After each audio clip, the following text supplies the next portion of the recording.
Let's Do My Name, 2021, the Korean action crime thriller series starring Han So-hee. It has 8 episodes and follows Ji-woo, who infiltrates the police under a crime boss's orders after her father's murder. Imagine watching your father get murdered on your birthday, and then discovering that the police don't seem interested in finding his killer. For Yoon Ji-woo, that moment destroys everything. She is young, angry, and completely alone. Her father was involved with a powerful criminal organization, but to Ji-woo, he was simply her father, the one person she had left. After his death, she becomes obsessed with finding the man responsible. She goes to the police. Nothing happens. There are no answers, no justice, no one willing to tell her the truth. Then Ji-woo meets Choi Mu-jin, the powerful leader of the Dongcheon crime syndicate and a close friend of her father. Mu-jin tells her that if she really wants revenge, she can't remain weak. He offers her something the police never did, a chance to become strong enough to find the killer herself. Ji-woo accepts. She enters Mu-jin's brutal training program, where she's surrounded by experienced criminals who don't believe a young woman can survive among them. But Ji-woo refuses to quit. She trains every day. She learns how to fight. She learns how to use weapons. And most importantly, she learns how to survive. During a brutal fight competition, Ji-woo faces one of the organization's strongest recruits, Do Gang-jae. He expects an easy victory. Instead, Ji-woo defeats him. Humiliated and furious, Gang-jae later attacks her, but Ji-woo fights back once again. Mu-jin sees her potential. He gives her the gun that was used to kill her father. Then he reveals something that changes her entire investigation. The weapon belonged to a police officer. The man who killed her father may be hiding inside the very organization Ji-woo once believed could protect her. Mu-jin gives Ji-woo a new identity. She becomes Oh Hae-jin. Her mission is simple: join the police, infiltrate the narcotics unit, find the person responsible for her father's death, and never reveal who she really is. 4 years later, Ji-woo has become an entirely different person. She's stronger, colder, more disciplined, and now she's working as an undercover police officer while secretly reporting everything back to Mu-jin. But the deeper she gets into the police department, the more complicated her life becomes. Her new partner is Jaeon Pil-do, a detective who initially doesn't trust her. He thinks she's reckless and unpredictable, but after seeing her fight firsthand, he begins respecting her abilities. Slowly, the two develop a genuine connection. For the first time since her father's death, Ji-woo starts experiencing something that isn't driven by revenge. She begins to care about someone again. But her double life makes that relationship dangerous. Because while Ji-woo is investigating the criminals are also beginning to suspect that there's a traitor among them. At the same time, a former Dongcheon member named Do Gang-jae has built his own criminal operation. He's no longer interested in simply getting revenge on Mu-jin. He wants to destroy his entire empire. Now 3 worlds are colliding. The police want Mu-jin. Mu-jin wants to eliminate his enemies. And Ji-woo is trapped between both sides.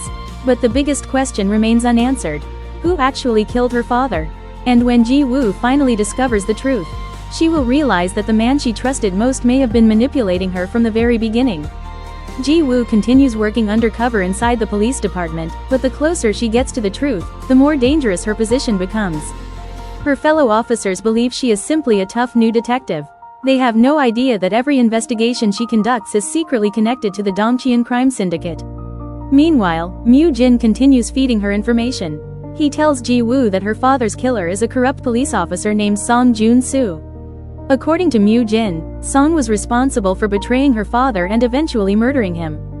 For Ji-woo, this finally gives her someone to blame. But there's a problem. The evidence doesn't completely make sense. Ji-woo begins noticing inconsistencies in Mu-jin's story. Some details about her father's final night don't match what she remembers. Still, revenge has controlled her life for so long that she doesn't want to question the man who gave her the strength to survive. At the same time, Ji-woo's relationship with Pil-do becomes stronger. Unlike Mu-jin, Pil-do doesn't want anything from her. He simply treats her like a normal person. They work together, argue, protect each other, and slowly develop feelings. For Ji-woo, this creates a painful conflict. She has spent years believing that revenge is the only reason she has to live. Now she's beginning to imagine another life. A life where she doesn't have to keep fighting. But that possibility disappears when violence reaches the police department. Dongcheon members begin attacking their enemies, and Ji-woo realizes the organization is preparing for a much larger war. Gang Jae is also becoming more dangerous. He wants revenge against Mu Jin and begins targeting the people closest to him. Ji Woo eventually tracks Gang Jae down. Their confrontation is brutal. Gang Jae tells her something that shakes her entire understanding of the past. He claims Mu Jin has been lying to her. Ji Woo refuses to believe him. She has trusted Mu Jin for years. He trained her. He gave her a purpose. He promised to help her find her father's killer. But Gang Jae's words stay in her mind. Then everything gets worse. Pil-do discovers that Ji Woo isn't who she claims to be. He realizes that her connection to Dongcheon is far deeper than she ever admitted. Instead of immediately turning her in, he tries to understand why she became involved with criminals in the first place. Ji Woo finally tells him the truth. Her real name, her father's identity, her mission, and the reason she's been living under a false identity. Pil-do is furious that she lied to him, but he also realizes she has been manipulated for years. The two decide to investigate her father's murder together. And that's when they uncover a devastating clue. The police officer who killed Ji Woo's father wasn't the person Mu Jin claimed. The truth leads directly back to Dongcheon. Back to Mu Jin. Ji Woo confronts him. For the first time, Mu Jin stops pretending. He admits that Ji Woo's father was once his closest friend. But he also reveals that her father had become a police informant. Mu Jin discovered the betrayal and ordered his death. The man Ji Woo spent years trusting was responsible for killing her father. Everything changes in an instant. Her entire life has been built around a lie. Mu Jin didn't train Ji Woo simply because he wanted to help her. He trained her because he needed someone loyal. He turned her grief into anger. He turned her anger into violence. And he used her desire for revenge to control her. Ji Woo finally understands. She was never searching for justice. She was being used as a weapon. And now that she knows the truth, she has only one person left to protect. Pil-do. Ji Woo knows that confronting Mu Jin alone could get her killed. But before she can decide what to do, Mu Jin makes his move. He discovers that Pil-do has been helping Ji Woo investigate the truth. To Mu Jin, that makes Pil-do a threat. Pil-do is attacked and killed, leaving Ji Woo devastated. For the second time in her life, the person she cares about is taken away from her. But this time, something is different. Ji Woo doesn't collapse. She doesn't run. She doesn't allow Mu Jin to control her grief. Instead, she finally accepts the truth. Her father was murdered. Mu Jin manipulated her. Pil-do was killed because he tried to help her. And the person she spent years calling a mentor is actually the enemy she's been searching for all along. Ji Woo returns to the Dongcheon organization one final time. She walks into Mu Jin's territory knowing exactly what she has to do. Mu Jin tries to convince her that everything he did was necessary. He reminds her that he gave her strength when she was powerless. He tells her that without him, she would never have survived. But Ji Woo finally understands the difference between strength and control. Mu Jin didn't save her. He shaped her anger into a weapon and pointed it wherever he wanted.